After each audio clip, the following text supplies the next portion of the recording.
Bon matin à tous. J'espère que vous allez bien. En tout cas, moi, je vais très, très, très bien. Très content de vous voir ce matin. Je voulais commencer par vous remercier, hein. C'est vraiment incroyable ce qui est en train de se passer. J'ai reçu beaucoup de messages en privé, en texto aussi, fait que de gens qui aiment ces petites capsules le vendredi matin, qui aiment ça que ce soit le vendredi matin. Alors, je suis content de continuer à faire ça. Vous me motivez à continuer. Alors, on va rentrer tout de suite en introduction au sujet de la semaine. Puis avant que je rentre dans l'introduction, moi, je reviens de voyage. J'étais parti, comme j'ai dit dans la capsule précédente, en Floride. Puis où est-ce que je suis allé en Floride? C'est à Walt Disney. Puis la raison pourquoi je vous parle de ça ce matin, puis même que je suis thématique ce matin, j'ai même une tasse de café pour Café au sommet, mais de Walt Disney. Pourquoi je vous parle de ça ce matin? C'est que j'ai vu tellement des choses fantastiques à Walt Disney qu'on peut appliquer dans notre vie de tous les jours. Parce que oui, c'est très beau, c'est très merveilleux quand tu arrives à Walt Disney, c'est tellement grand. Moi, je suis un passionné d'immobilier. Et Walt Disney, c'est 25 000 acres de terrain, si tu combines tous les terrains qu'ils ont ensemble. 25 000 acres. Ça, c'est beaucoup, beaucoup, beaucoup de terrain. Il y a des autoroutes, il y a plusieurs magasins, plusieurs restaurants.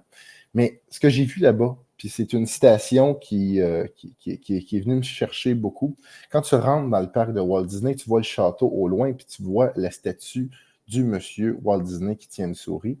Puis il y a une citation qui est écrite en anglais. It was all started by a mouse. Tout a commencé à cause d'une souris. En français, ça sonne moins bien, mettons, mais c'est la meilleure traduction que je peux vous faire, mais c'est ça. Fait que Walt Disney, où ce que ça en est aujourd'hui, pendant que j'étais là-bas, j'ai écouté beaucoup de documentaires sur lui, écoute, il te faut une grande vision pour mettre ça à jour, puis que les gens puissent le voir, puis que ça puisse amener le succès que ça a aujourd'hui. Tu sais, Walt Disney, aujourd'hui, accueille de 150 à 200 000 personnes par jour, pas par semaine, par jour. Et que ça fait qu'il y a 60 millions de visiteurs environ en moyenne qui viennent sur le parc de Walt Disney de partout à travers le monde. Ce qui est, il y a vraiment une attirance de venir à Walt Disney. Puis qu'est-ce qui a créé ça? C'est tout a starté avec une souris. Tout a débuté avec une souris. Alors, ça me fait réfléchir en question que ce monsieur-là, en écoutant son documentaire, il avait une grande vision. Mais il devait mettre des actions pour l'amener, la vision, à devenir à la réalité. C'est ça qu'on va discuter aujourd'hui. Des actions pertinentes pour un impact immédiat. Oui, immédiat. Maintenant, là, qu'est-ce qui pourrait changer aujourd'hui la donne? Puis si Walt Disney a commencé avec une souris, littéralement un dessin animé d'une souris, toi aussi, tu es capable de commencer, peu importe où ce que tu en es. Est-ce que tu débutes dans les ventes, même si tu n'es même pas juste encore dans les ventes, tu fais juste écouter les capsules, tu es au service à la clientèle, puis tu as envie d'aller dans les ventes, ou tu es un président d'une entreprise ou une présidente d'entreprise, puis tu te dis, aïe, j'aimerais avoir le courage de discuter des vraies choses autour de moi avec mon équipe pour que ça puisse avancer à ma façon des choses, mais sans les écraser. Puis je ne sais pas comment m'y prendre. Ben, c'est ça aussi qu'on va se parler. La vente, on répète un petit peu, c'est dans tout ce que l'on fait. Alors, je vais rentrer dans le vif du sujet dès maintenant, après cette magnifique gorgée de café. Pourquoi as-tu appelé le titre de ton 3e épisode « Des actions pertinentes pour un impact immédiat » ? En fait, je l'ai fait beaucoup. Cette capsule-là, je la fais pour vous. Je ne veux pas retirer quelque chose de ça. Je la fais pour vous, mais surtout, je la fais beaucoup pour moi. Parce que cette capsule-là, moi, j'ai la majorité des gens que je connais qui sont dans la vente, qui ont une entreprise ou qui font avancer, qui sont dans le monde des affaires, on a tous ce même problème-là. Toute la gang. Il n'y en a pas un qui n'a pas ça ici. Puis, c'est important d'en parler parce que moi, c'était une gestion efficace de son temps. Oui, une gestion efficace de son temps. Parce que qu'est-ce qui est plus précieux pour vous? Est-ce que c'est l'argent qu'on fait ou c'est le temps que tu as? Moi, je pense, puis ce qui est écrit, puis ce qui est magnifique, c'est si tu te dis dans ta tête que le temps est la chose la plus précieuse que tu as, que tu la pourchasses comme l'or, comme toutes les 13 heures, c'est le temps. C'est le temps, c'est ce que tu as. C'est inachetable du temps. Mais qu'est-ce que tu fais dans le temps que tu as dans tes journées? C'est ça qui fait la différence dans ta vie. Puis, c'est pour ça que j'ai appelé ça des actions pertinentes pour un impact immédiat. Parce que ce que tu sèmes aujourd'hui, tu vas récolter demain. Mais si tu ne sèmes pas aujourd'hui, tu ne récolteras pas demain. Essaie pas de te créer des illusions. C'est comme ça que ça fonctionne. Il n'y a pas d'autres façons de contourner ça. Il faut que tu sèmes aujourd'hui, tu vas récolter demain. Et une citation du Ibrahim Efelki, vous allez voir que je l'aime vraiment beaucoup parce qu'il y a vraiment la Bible de la vente. Je l'ai même juste à côté de moi ici, juste pour rentrer. Si vous êtes capable vous allez vous chercher une copie de Top Vendeur, je ne sais pas où est-ce qu'ils vendent ça encore. C'est un très vieux livre incroyable à lire. La discipline dans la gestion du temps est le secret pour transformer les rêves en réalité. Ceux qui maîtrisent leur emploi du temps maîtrisent leur destin. Ibrahim Efelki. Je pense qu'il faut prendre un moment là, pour bien comprendre cette phrase-là. La gestion du temps, c'est vraiment le secret. C'est ça le secret.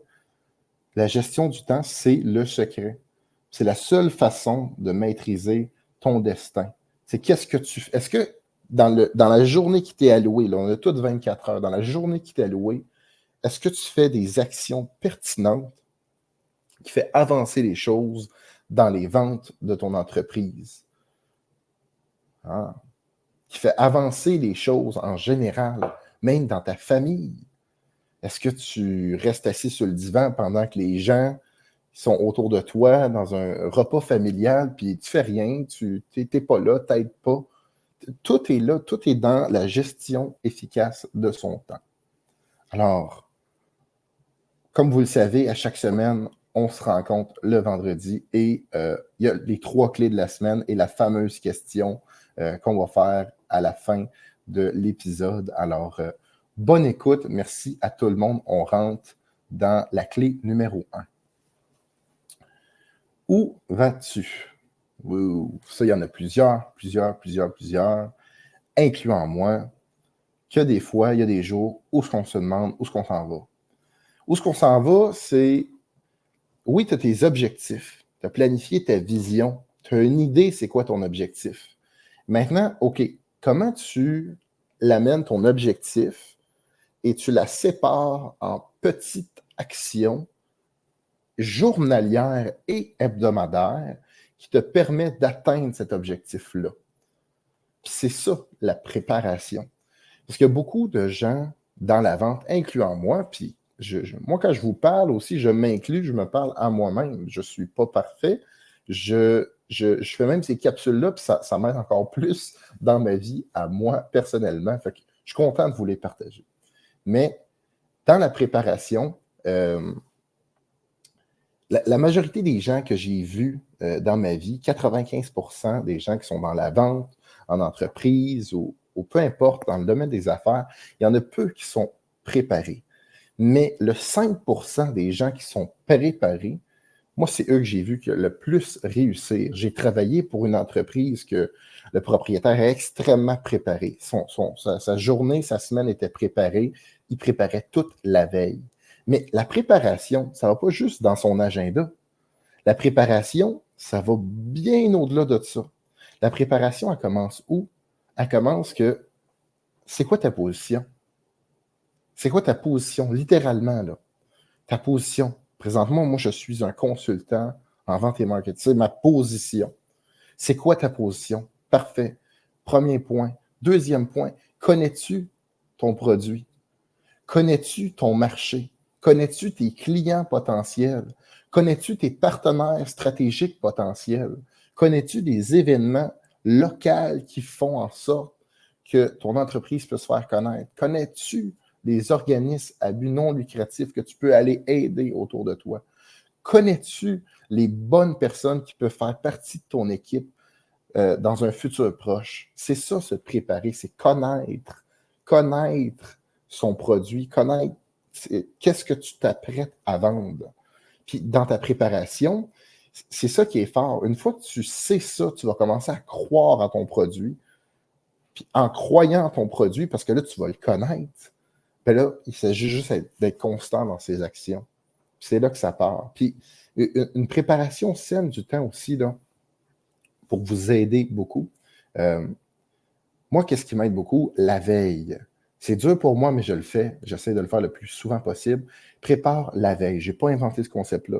C'est juste que quand tu prépares la veille, tu as une idée qu'est-ce que tu fais de demain. Tu as un mind mapping en français, j'allais dire un roadmap en français, là, mais une carte imagée de où est-ce que tu t'en vas le lendemain. Puis, comme tout le monde, comme moi, on a tendance à se faire des tasks, des listes de choses à faire qui sont des actions non pertinentes. Oh, ouais, ça va faire du mal. Ben oui, des actions non pertinentes, on perd du temps, puis on le réalise même pas, parce qu'on se sent occupé. On se sent occupé, mais on ne fait pas des actions réelles qui font avancer les choses. Ça fait partie de notre réalité. Puis là, vous me dites, ouais, mais c'est quoi les actions qui feraient bouger les choses? C'est là qu'on s'en va à la clé numéro 2. Voici les 4 P. 4 P, c'est incroyable, les 4 P. Prioriser, prospecter, planifier, présenter. Ça, ces 4 actions-là sont formidables. Puis avant qu'on rentre là-dedans, on va retourner un petit peu à la préparation. Dans la préparation, il y a un point que je veux parler qui est une autre clé que ça, prenez-le, s'il vous plaît. Ça va vous aider assurément. Prenez du temps dans votre semaine. Dans votre semaine, vous avez 5 jours, vous travaillez 6 jours, peu importe. Dans votre semaine, prenez du temps dans votre calendrier. Là, vous regardez votre calendrier, là, puis trouvez des pochettes de temps de 2 à 4 heures, de 2 à 6 heures, tout dépendamment, c'est quoi que vous avez besoin de temps pour faire bouger et avancer les choses. Normalement, un bon 2 à 4 heures, très focus, qui est très dur à faire des actions pertinentes, ça va vous faire avancer de façon que vous ne pouvez même pas imaginer vous-même. Mais le défi là-dedans, c'est toujours rester constant. Fait que dans votre semaine, prenez-vous une pochette de temps. Est-ce que c'est... moi, qu'est-ce qui m'aide beaucoup, c'est le matin. Le matin, j'aime ça avoir du temps pour moi, j'aime ça me préparer pour ma journée. Et on va dire de 9 h à 11 h, bien là, je m'en vais. Là-dedans, c'est uniquement des actions qui font avancer les choses dans l'entreprise ou dans les clients que j'aide. C'est là que ça se passe. Fait que si tu le mets dans le temps, dans ton agenda, tu le mets dans le temps. Fait que là, tu vois dans tes 5 jours de la semaine, tu vois tes pochettes d'heures où ce que tu fais ta priorité. Ta priorité. C'est pour ça que j'ai mis prioriser en premier. Ta priorité, tu mets ça là. Des actions qui font boucher et avancer les choses, tu le mets dans ta semaine. Là, ton agenda, il est seté, il est là. Maintenant, tu dois le respecter. C'est toi qui t'engages à le respecter. Mais qu'est-ce que tu fais pendant, on va dire, ces 2 heures-là? 2 heures de temps, tu te dis, hey, mais là, David, 2 heures, c'est pas beaucoup de temps là, pour faire avancer les choses. Ça dépend si tu es prêt. Puis comment tu priorises les choses. Parce que prioriser, c'est quand dans ta liste de tâches, de choses que tu as à faire, si tu vois que la majorité du temps, c'est de l'administration ou la majorité du temps, c'est des choses pour aller sur ta voiture, aller à l'épicerie, pour des choses ou aller porter, je ne sais pas quoi, ton complet chez le nettoyeur, ça ne fait pas partie des actions pertinentes qui font avancer les choses. De mon côté, je suis en vente. C'est sûr que tout ce qui est en lien avec les ventes, mais littéralement les ventes, ça veut dire que soit appeler, soit se présenter à des endroits, ça fait partie d'actions concrètes qu'on mettrait dans ces temps-là. Et dans la priorité aussi, c'est est-ce que tu as pris le temps de cibler qui t'allait appeler, qui t'allait approcher? C'est pour ça que j'ai mis prospecter en deuxième. Parce que là, tu priorises ton temps, tu l'as mis dans ton agenda. Là, il faut que tu priorises tes actions. Tu prends les actions uniques qui font avancer les choses. Mais dans cette priorité, fait que là, tu descends. Là, il n'y a pas beaucoup d'actions qui restent. Puis il y a un livre là-dessus qui est absolument incroyable, qui s'appelle The One Thing par Gary Keller, que je vous suggère d'acheter, qui explique littéralement le one thing, la seule chose essentielle qui fait en sorte que le reste serait inutile ou quasiment inexistant. C'est la seule chose qui fait avancer les choses. De mon côté, c'est la prospection. Et voilà, on est dans la vente, on va en parler de la prospection. Prospection. Est-ce que tu prends le temps de cibler qui tu vas appeler?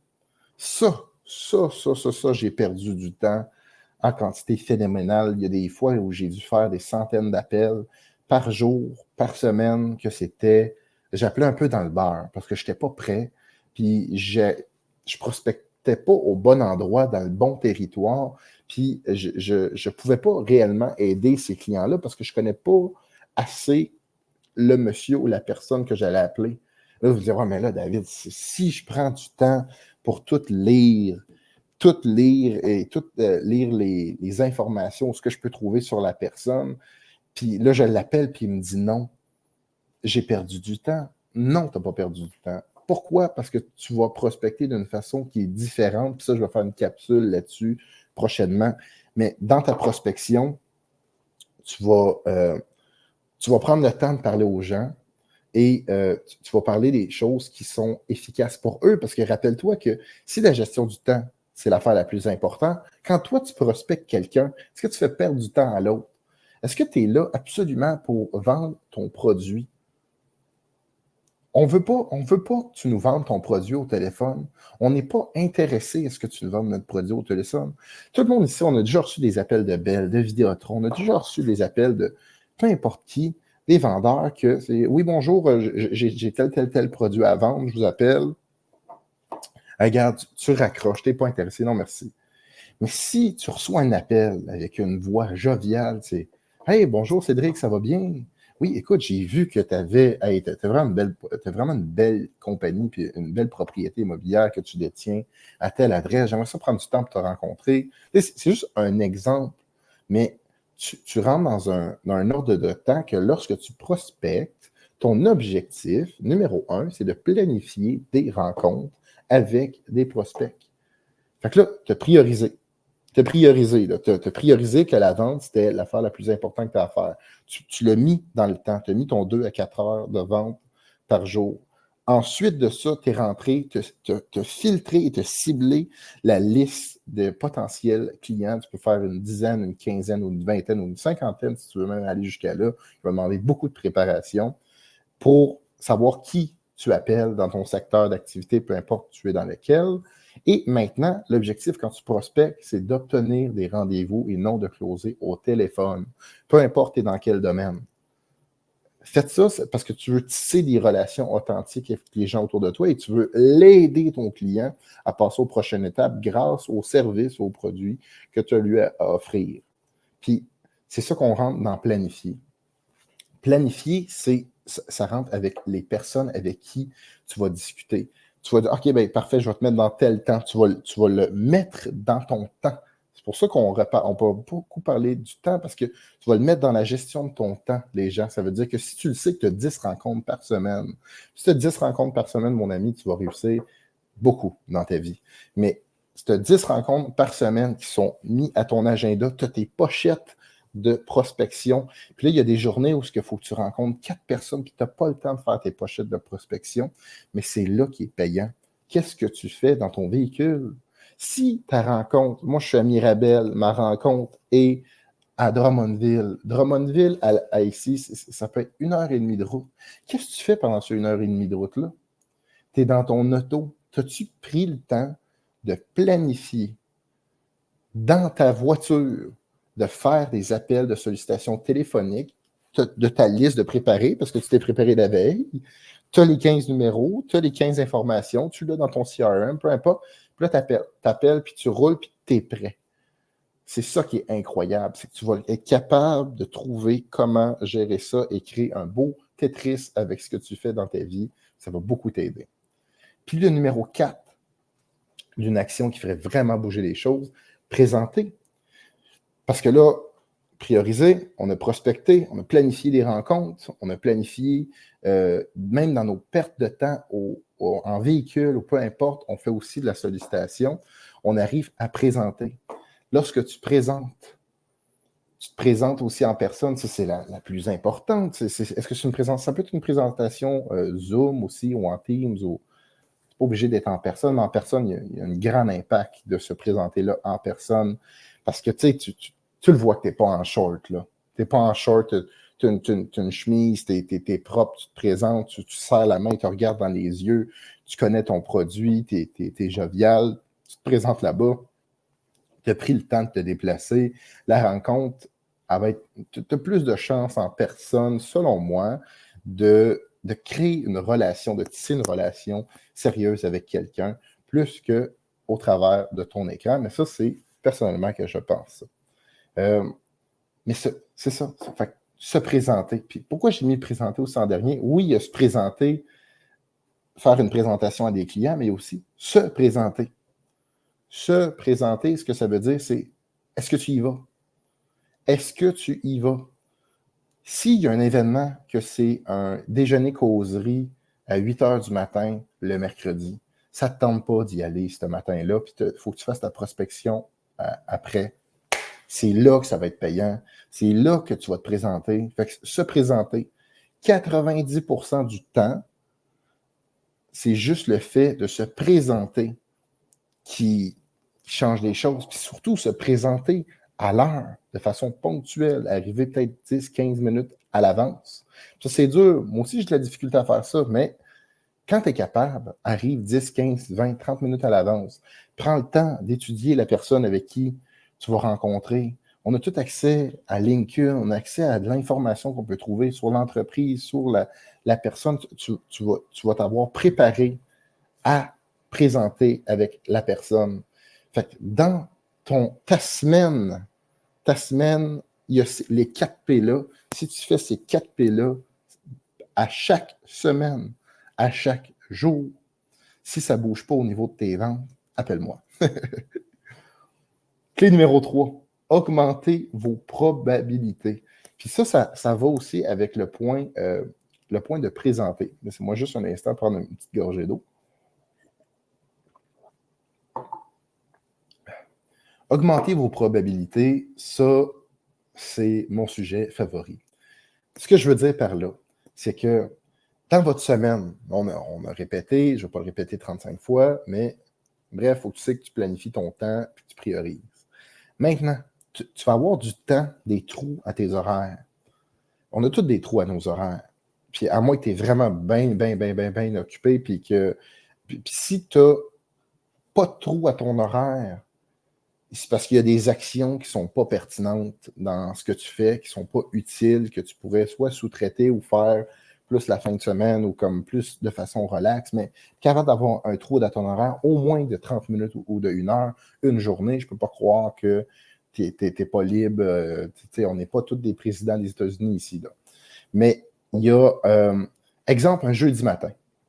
Jeudi matin, tu trouves un restaurant. Puis ce restaurant-là, tu te mets dans une position favorable. Fait que, exemple que toi, tu es un vendeur automobile ou peu importe, ou tu as ta propre compagnie et tu sais que à tel endroit, dans telle ville, il y a soit un déjeuner causerie ou juste un endroit où tu peux te présenter, puis tu sais qu'il y a d'autres personnes d'affaires là, le matin, le soir, l'après-midi.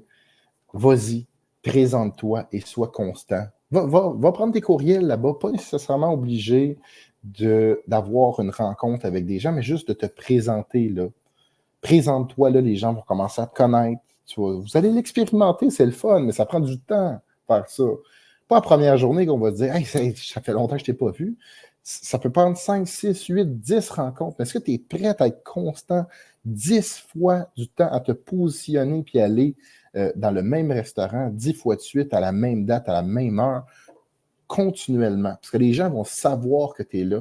C'est ça va augmenter tes synchronicités.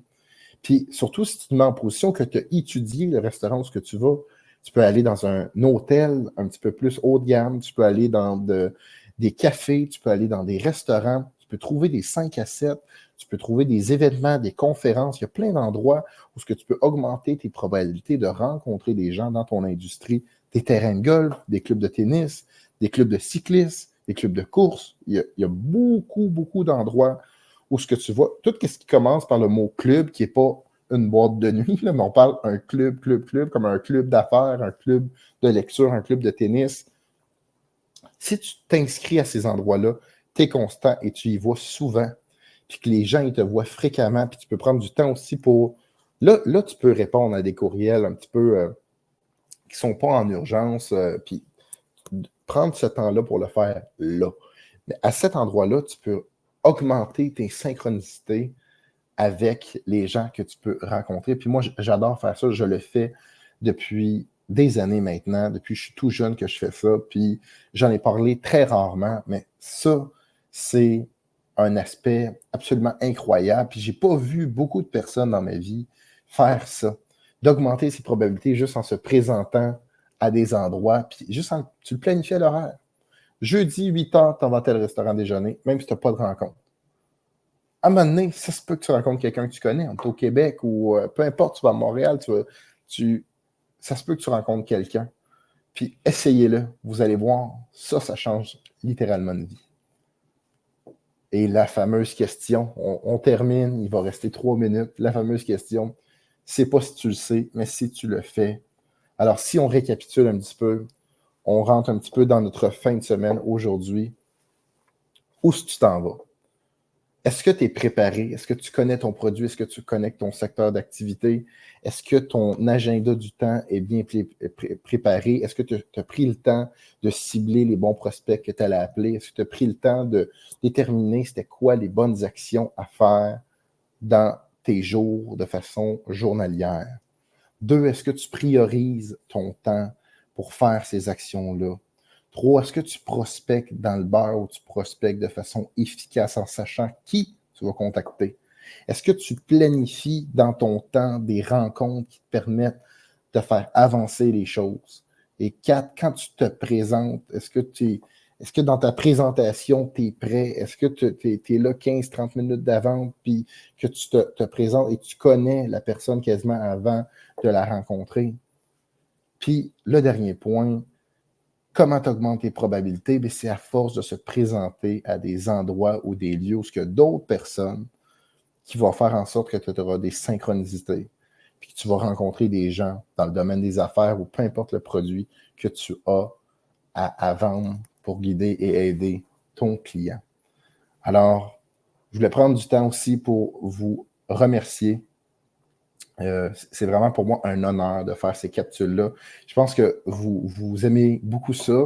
Continuez à m'envoyer des messages en privé. Continuez, si pour eux qui connaissent mon numéro de téléphone cellulaire, vous pouvez m'envoyer aussi vos textos. J'aime ça. Quand je ferme ma capsule, habituellement, je reçois des petits messages, puis je suis vraiment content de recevoir vos messages. Puis on va se voir vendredi, le 27 septembre, la semaine prochaine, pour la 4e capsule.